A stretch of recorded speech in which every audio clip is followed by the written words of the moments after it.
C. Joseph Vijay எனும் நான்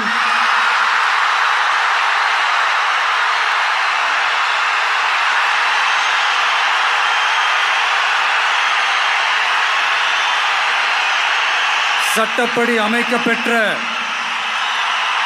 இந்திய அரசியல் அமைப்பின்பால் உண்மையான நம்பிக்கையும் மாறா பற்றும் கொண்டிருப்பேன் என்றும்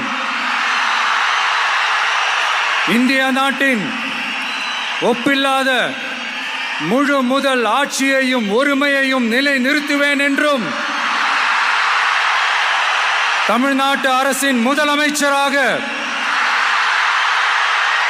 உண்மையாகவும் உளச்சான்றின்படியும் என் கடமைகளை நிறைவேற்றுவேன் என்றும்